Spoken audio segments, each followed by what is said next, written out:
Hi, I'm Daniel, and I watched a billionaire and his entire team of world-class engineers laugh at my 10-year-old niece's crayon drawing.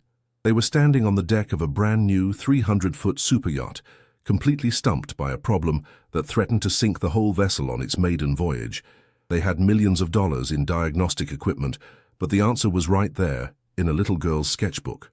Little did they know their pride was about to be shattered by what they called a childish fantasy. Have you ever been the only one in the room with the answer, but no one would listen simply because of who you are? Before I tell you how my niece, Maya, used a simple drawing to pinpoint a fatal flaw that all their advanced technology missed, let me know where you're watching from in the comments and hit that subscribe button. Trust me, you're not going to want to miss the look on that billionaire's face when he realized a little girl's doodle was all that stood between his magnificent yacht and the bottom of the ocean. The scene was set in Monaco at Port Hercules, aboard the superyacht Odyssey. The air wasn't filled with celebration. It was thick with a cold, heavy tension you could almost taste. The owner, a tech billionaire named Alistair Finch, was losing his mind. The problem was a vibration. It wasn't loud or violent, but it was persistent and deeply unsettling, like a low hum that got under your skin and made your teeth ache. It was a ghost in the machine.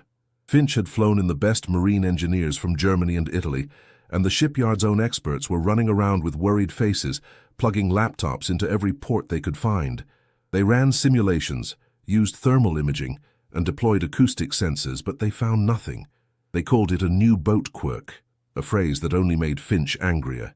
He had paid for perfection, and instead, he got a vessel that felt like it was slowly shaking itself apart. The maiden voyage was in 24 hours, and the panic was palpable. I was only there because I'm an electrician, and my small company had been contracted for some last-minute custom lighting installations in the main lounge. I had to bring Maya with me that day. It was a last-minute job and I had no one to watch her. She was always a quiet kid, living more inside her head than outside of it.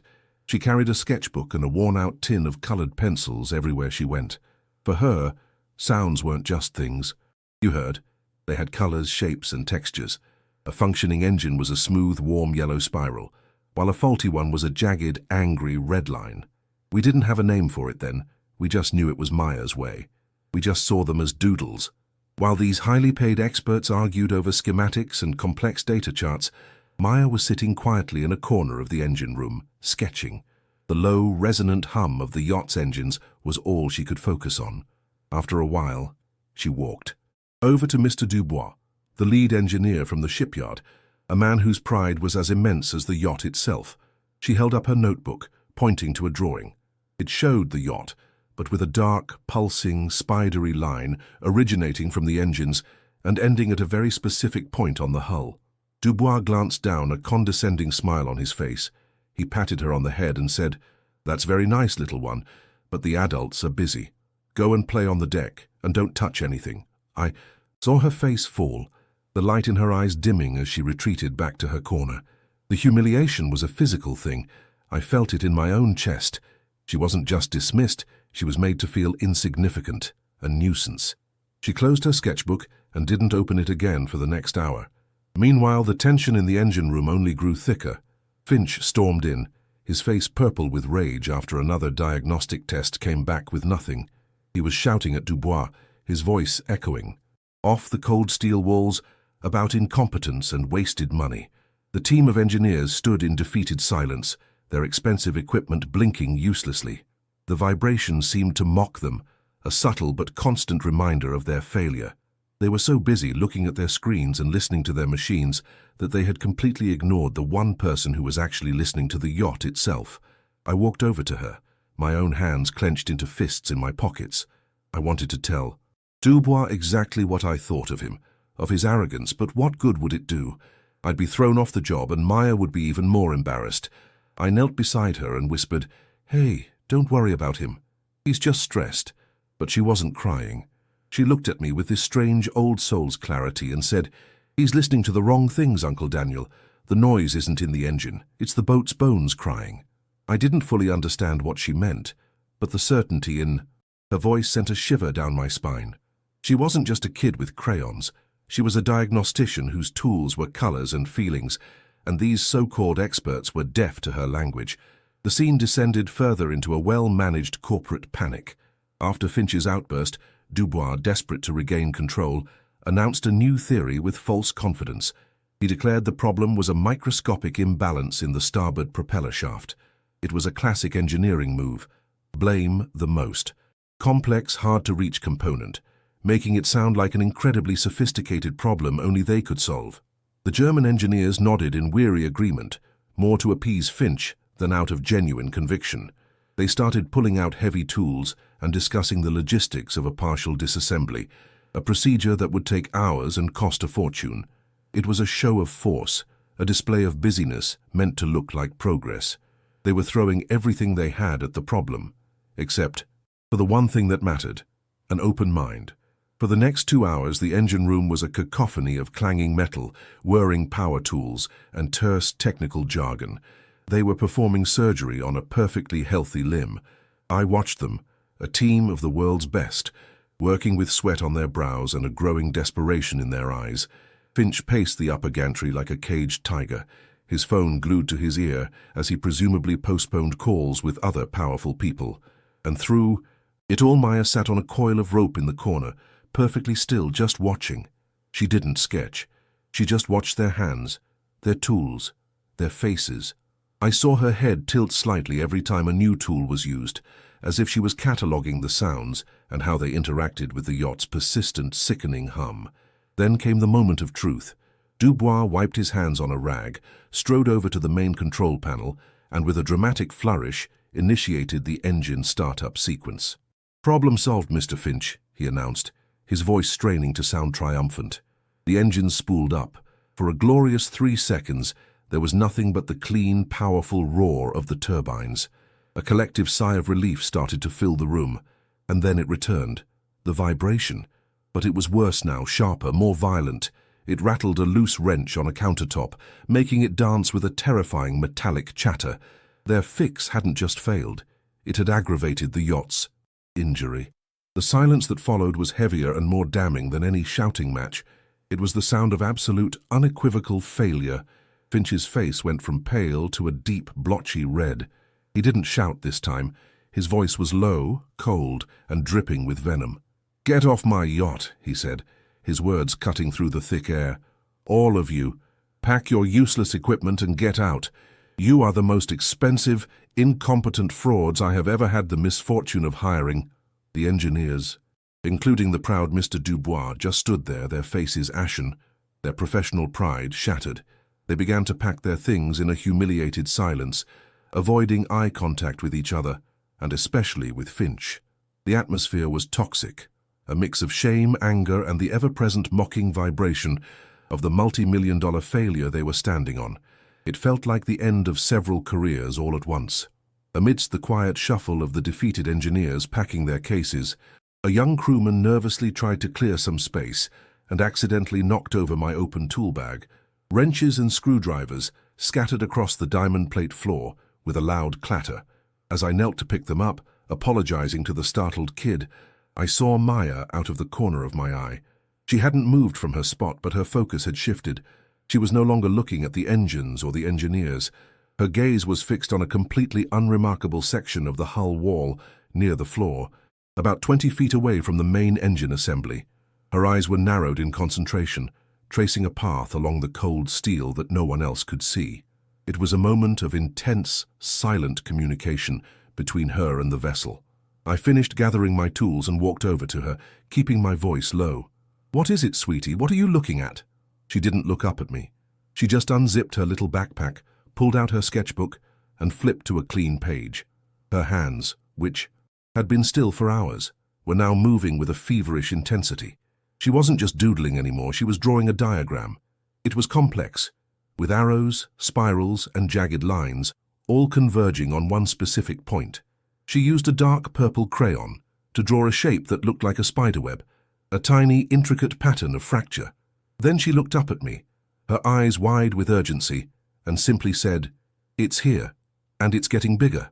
I looked down at the drawing, then back at her face. The certainty there was absolute, and it scared me more than Finch's rage or Dubois' arrogance. My mind was racing.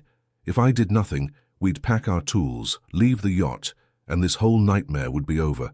I'd keep my job, and we'd go home. But if she was right, if that spidery purple line was a real thing that was getting bigger, then this whole 300-foot monument to wealth was a floating coffin. I looked at the defeated engineers packing their expensive gear, their shoulders slumped in shame. They had failed. What was the worst that could happen to me? Get fired from a job I was already finished with? Get laughed at? We were already past that point. In that moment, I knew I had to trust her, not because it made sense, but because nothing else did. Taking a deep breath that did little to calm the frantic pounding in my chest, I stood up and started walking toward Alistair Finch. Every step on the cold, diamond-plate floor echoed in the cavernous silence of the engine room. The remaining crew members, the humbled engineers, they all stopped what they were doing to watch me. I was just the electrician, a nobody in this high-stakes game. Finch was standing on the gantry, staring blankly at the engines, his posture radiating a mix of fury and despair. When he heard my footsteps approaching, he turned his head slowly, and his eyes, cold and devoid of any warmth, landed on me. He didn't see a person. He saw an interruption, an insignificant gnat buzzing in his eye.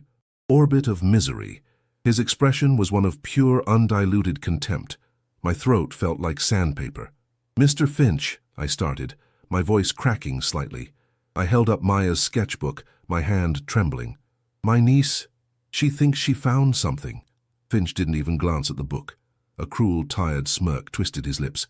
"You cannot be serious," he said, his voice dripping with sarcasm. "Let me guess. She drew a picture of a happy boat? Are you going to suggest we sing it a lullaby? Get yourself and your child off my property before I have you thrown off." He waved his hand dismissively, a gesture that cut deeper than any shout. He had already turned his back on me before I could even get another word out. The humiliation was suffocating, and I felt a hot flush of anger and shame creep up my neck as a few of the crewmen snickered.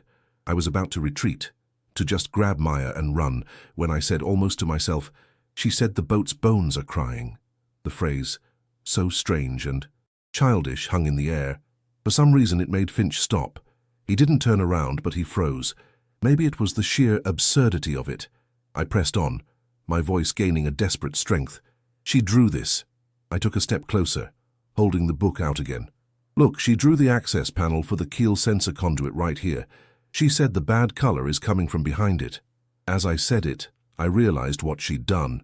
She hadn't just drawn a scribble. She had included a small, rectangular hatch in her drawing, exactly where it was on the actual hull. It was a minor detail, something you'd only know if you'd stared at the blueprints for 100 hours. Finch turned around slowly, his eyes narrowed. He snatched the sketchbook from my hand so aggressively I flinched. He stared at the drawing, his gaze flicking from the purple spiderweb to the little rectangle she'd drawn beside it.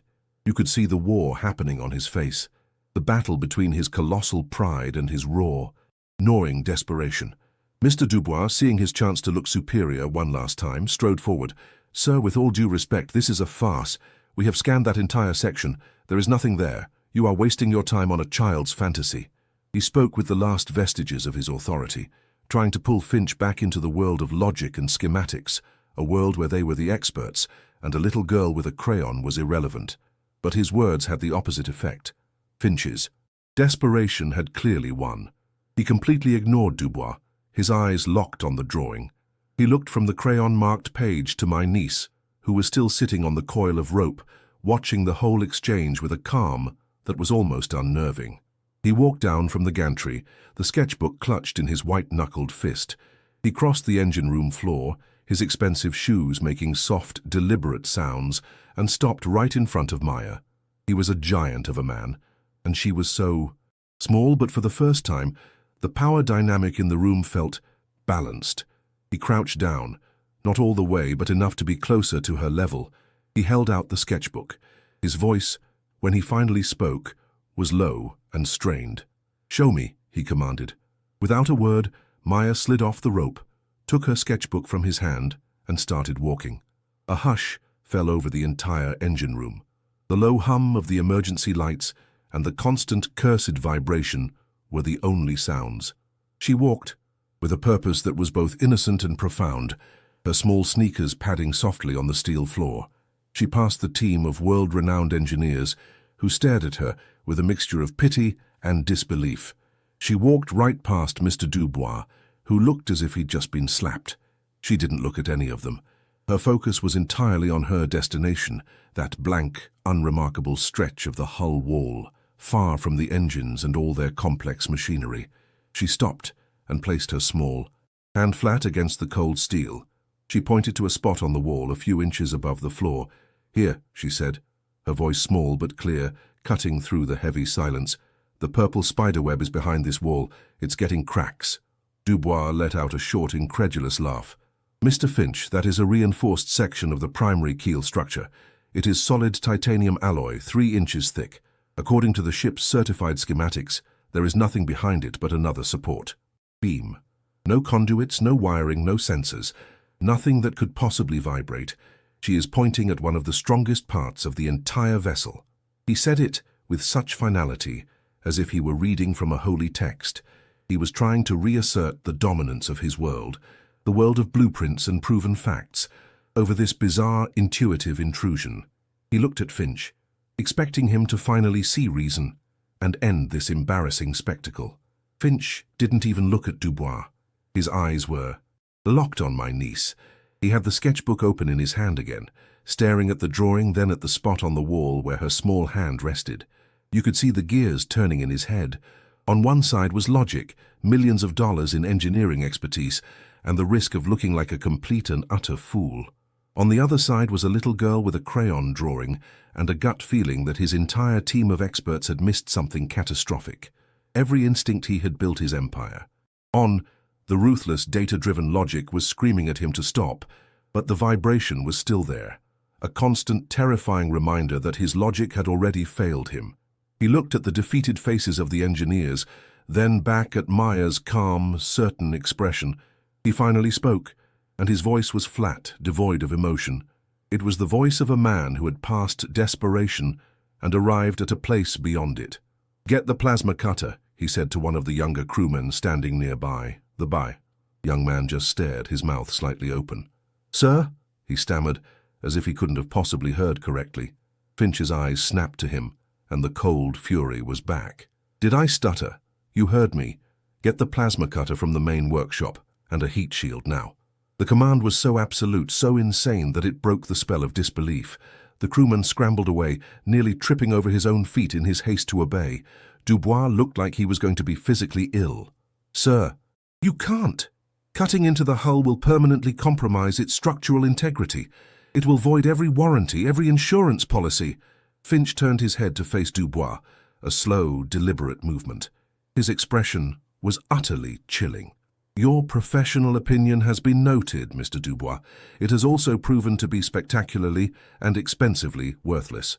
Your concern for my warranties is touching, but right now, my only concern is that my $300 million yacht doesn't break in half in the middle of the Mediterranean. If this girl is wrong, I'll buy a new hull.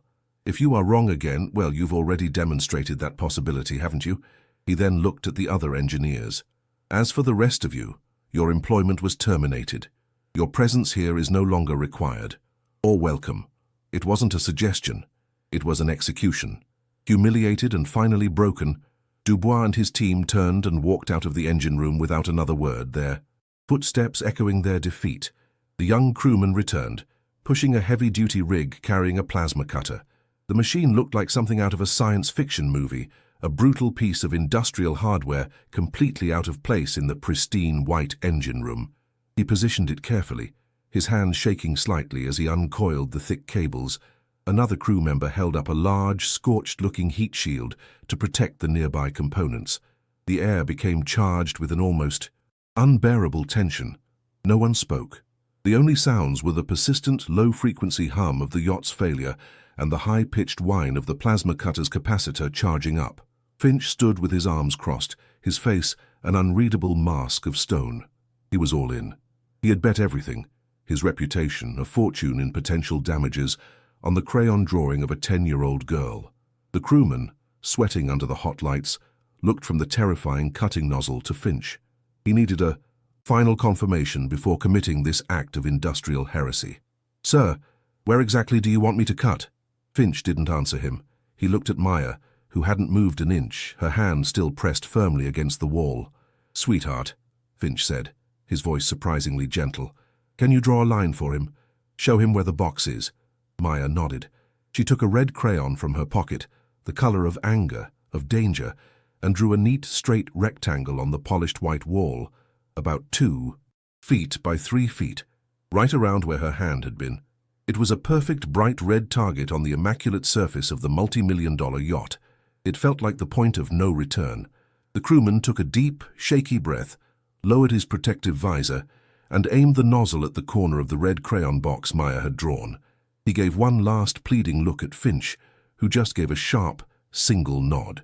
The man squeezed the trigger. There was a deafening hiss, and a brilliant, searingly, bright blue-white light erupted from the nozzle, instantly vaporizing the paint and turning the steel beneath it cherry red. Sparks flew in every direction, bouncing off the floor like angry fireflies. The noise was apocalyptic, a screaming, tearing sound that drowned out everything, even the damn vibration. It was the sound of perfection being brutally violated, of a theory being put to the ultimate test. He slowly, carefully, began to trace the red line, cutting a path of molten metal into the very bones of the Odyssey. The cutting took an eternity. Each inch of molten steel felt like a second being shaved off my own life. The screaming hiss of the plasma cutter was a physical assault, and the air grew thick with the acrid smell of vaporized metal and burnt paint, a smell of pure destruction. I stood there, my arm protectively around Maya's shoulder, feeling the vibrations from the noise through the floor plates. I risked a glance at Finch. He was a statue carved from granite, his face betraying nothing, his eyes fixed on the brilliant, destructive light of the torch. He was watching his multi-million-dollar gamble play out in real time. The crewman guiding the cutter was drenched in sweat, his movements precise and yet filled with a terrifying reverence for the damage he was inflicting. When he finally completed the rectangle and switched off the torch, the sudden silence was more deafening than the noise had been. The crewman lifted his visor, his face pale and streaked with soot. He and another crew member brought over a heavy-duty magnetic lifter. They attached the powerful magnets to the freshly cut 2 by 3 foot steel plate. There was a heavy, satisfying clank as the magnets engaged. Everyone held their breath. This was it, the moment of truth or the moment of ultimate folly. They began to turn the winch, and with a gut-wrenching groan of protesting metal, the plate began to pull away from the hull. It didn't come easily. It felt like they were ripping a rib out of a living creature. As the gap widened, a sliver of darkness appeared behind it. It was a void, a space where, according to Mr. Dubois and the certified schematics, there should have been nothing but solid support beam. The first lie was exposed. As the plate was fully removed and carefully lowered to the floor, a collective, audible gasp filled the engine room. It was like staring into a forbidden tomb. Behind the plate was not a solid beam, but a hollow cavity, and running through. It was a thick bundle of hydraulic lines and sensor cables that were not on any of the official blueprints. They looked like a sloppy, last-minute addition, hidden away behind a welded plate as if to conceal a mistake. It was a secret tucked away in the ship's guts. This wasn't just an engineering failure, it was a deception. The shipyard had cut a corner, run a critical system through a structural support, and then simply sealed it up, hoping no one would ever know. The vibration wasn't a quirk, it was the consequence of a cover-up. Then we saw it. On the main keel support beam, right where the hydraulic lines were clamped too tightly against it, was the fracture. It was exactly as Maya had drawn it. A delicate, horrifying spiderweb of tiny cracks radiating out from a single pressure point. Under the harsh glare of the work lights, the hairline fissures shimmered, catching the light like threads of dark silk woven into the steel. It was small, almost insignificant to the naked eye, yet it was a fatal wound. It was the boat's bone crying out from the stress of a hidden flaw. In the open sea, under the immense pressures of the ocean, this small crack would have grown, and the hull would have ripped itself apart. We were all staring at what would have been our tombstone, and it looked exactly like a child's crayon doodle. Finch took a hesitant step forward, his composure finally breaking. He reached out a trembling hand, his fingers hovering just inches from the spiderweb crack, as if he was afraid to touch it. afraid it might crumble right then and there. His face was a canvas of conflicting emotions, the dawning horror of what could have happened, the white-hot rage at the shipyard's deception, and a profound, world-shattering awe. He slowly turned his head, not looking at me or the crew, but at my niece. He looked at Maya, this small, quiet child in a dirty t-shirt, and the arrogance was gone, replaced by something I had never seen in a man like him: humility. He wasn't looking at a kid anymore. He was looking at the person who had just saved his life and his legacy from total annihilation. I pulled Maya a little closer, my heart pounding with a fierce, protective pride that almost brought me to my knees. I felt the tears welling up in my eyes, not of sadness, but of a vindication so deep it was painful. She had been laughed at, dismissed, and treated like an inconvenience. Now these grown men, these experts and powerful figures, stood in silent, stunned reverence of her gift. I looked down at Maya. She wasn't smiling or looking for praise. She just tilted her head, studied the exposed fracture for a moment, and gave a small, almost imperceptible nod. It was a nod of confirmation, as if to say, "Yes, that's it. The crying has stopped." She had simply reported what she saw, and now the world had finally caught up. The atmosphere in the engine room had transformed completely. The oppressive tension was gone, replaced by a heavy, sacred silence. The crewmen who had snickered before were now looking at Maya with a mixture of fear and wonder, as if she were some kind of oracle. Finch stood there for a long moment. Then he walked over to the discarded steel plate lying on the floor. He nudged it with the toe of his expensive shoe, the sound echoing in the quiet room. He then turned and looked at me, his gaze holding mine for a few seconds, an unspoken acknowledgement passing between us. Finally, his eyes settled back on Maya. He walked over to her, crouched down low to the ground, bringing himself fully to her level. "Thank you," he said, his voice thick with emotion. "You heard her when no one else would listen. You saved us all." Finch's "thank you" wasn't the end of it. It was the beginning. He stood up, his face still pale, and pulled out his phone. But he wasn't calling his lawyers yet. He was calling the captain. His voice was calm, but with an iron core of command I hadn't heard before. "Captain, seal the engine room. No one from the shipyard sets foot on this vessel again. We have a structural emergency and a case of industrial fraud. Get me the chief of port security." Then he turned to the crewman who had operated the cutter. You're on double pay for the next year. You did good work." The entire dynamic had shifted. The crew, who had been walking on eggshells, now moved with a renewed, focused purpose. They were no longer afraid of their boss. They were loyal to the man who had just saved their lives by trusting a little girl. After the call, Finch turned his attention back to us.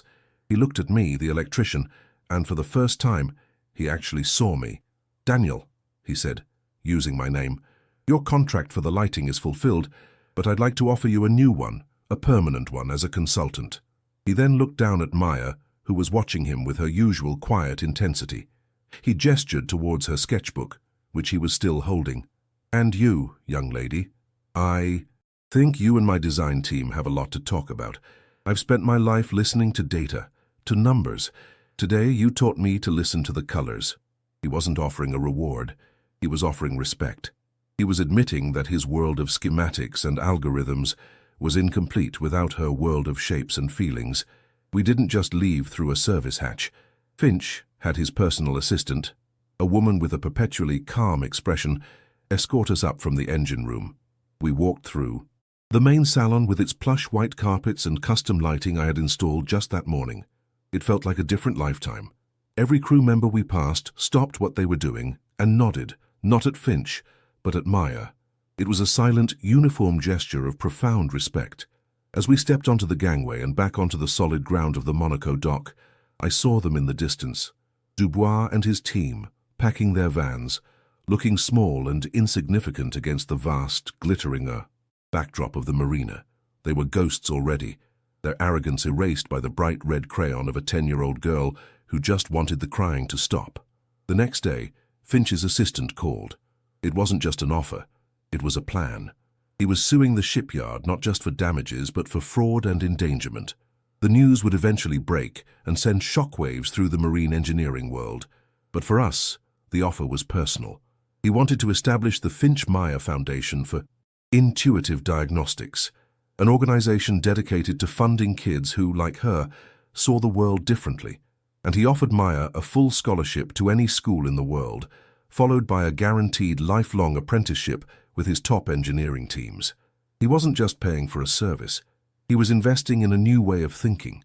He was using his immense power not just to punish the guilty, but to elevate the gifted, to ensure that no other child with a vision would ever be dismissed as a nuisance. The biggest change, though, was in Maya. A few weeks later, we were in my garage and my old pickup truck was making a funny clicking sound. Before, she would have just quietly sketched it. This time she grabbed her notebook, drew a series of tight blue circles near a diagram of the alternator, and looked me right in the eye. "The bearings are dry, Uncle Daniel," she said, her voice clear and confident. "The sound is a cold blue, not a smooth grey. It's thirsty." She wasn't just a girl who drew doodles anymore. She was a diagnostician. The validation from Finch had given her more than a future. It had given her a voice. She finally understood that her strange gift wasn't something to hide. It was her superpower, and she was finally learning how to use it to speak a language everyone could understand. The story of the Odyssey became a legend in the marinas from Monaco to Antigua. They called her the girl who hears in color, a whisper among the world's best sailors and shipbuilders. Finch's yacht was repaired, its hull stronger than ever, but the man himself was permanently altered. He built his new foundation, and his companies started actively recruiting neurodivergent thinkers, people whose brains were wired differently. He learned the hard way that the soul of a machine, its true state, isn't always found in the cold logic of a blueprint or a sensor reading. Sometimes it's revealed in the jagged purple lines of a crayon drawing, held in the hands of a little girl who was brave enough to show the world what she could hear when no one else was listening. That day in Monaco wasn't just about saving a yacht. It was about witnessing the collision of two worlds that rarely meet, the world of immense, tangible power and the quiet, unseen world of pure intuition. I often think back to that moment when the steel plate was pulled away and the silence that followed. In that silence, every arrogant assumption, every dismissive glance, and every condescending pat on the head evaporated. It was the sound of a paradigm shifting. We live in a world that worships data, credentials, and the things we can measure. But on that day, the most powerful truth came from a place no machine could ever read. It came from a child's heart, expressed in the humble language of a crayon. That memory serves as a constant reminder that the most valuable things are often the ones we can't see, but have to learn to feel. The aftermath was more profound than any of us could have imagined. Maya is no longer just my niece, she's a pioneer. She works with Finch's best teams, and her sketchbooks, once seen as childish fantasies, are now digitized and archived like priceless manuscripts. Her insights are the first step in every new design, a mandatory check against the cold, hard numbers. And Finch, he was reborn. The foundation he created in her name isn't a vanity project. It's his mission. He travels the world, seeking out other kids like her, kids whose gifts don't fit into a standardized test. As for me, I'm no longer just an electrician. I help manage that foundation, serving as a translator between Maya's world of color and the engineer's world of physics, ensuring that no voice like hers is ever silenced again. Ultimately, this is a story about the danger of certainty. It's about how easily expertise can curdle into arrogance, blinding us to the answers that are right in front of our faces. Dubois and his team failed not because they lacked knowledge, but because they had too much of it. They were so trapped within the confines of their schematics and their proven methods that they couldn't conceive of a reality that existed outside of them. They were looking for a problem that matched their tools, instead of looking for the actual problem. The lesson of the Odyssey is that sometimes the most sophisticated diagnostic tool we have is a humble and open mind, one willing to listen to a language it doesn't yet understand, whether it's spoken by a child, an artist, or the crying bones of a machine. I saw the culmination of this journey just last month. We were in a boardroom, surrounded by blueprints for Finch's first fully automated cargo ship. Maya, now a teenager, stood at the head of the table. She pointed to a section of the power conduit schematic with a stylus, her own drawing projected on the screen beside it, a chaotic scribble of sharp, violet lines. "The energy flow here has a bad rhythm," she said, calmly. "It's a brittle violet, not a strong, steady blue. It will create harmonic fatigue in the hull plating within 5 years. A dozen of the world's top engineers, men and women with decades of experience, leaned in, listening with rapt attention, furiously taking notes. The room was silent, respectful. There was no condescension, only a shared pursuit of a deeper truth. She was no longer a curiosity, she was the compass. If you know someone who has a unique gift, a different way of seeing, the world that others might not understand, please share this story with them. Let them know that their voice matters, especially when it speaks a language that others have yet to learn. Don't forget to subscribe for more stories about finding your own power in the most unexpected places. Thank you for letting us share ours.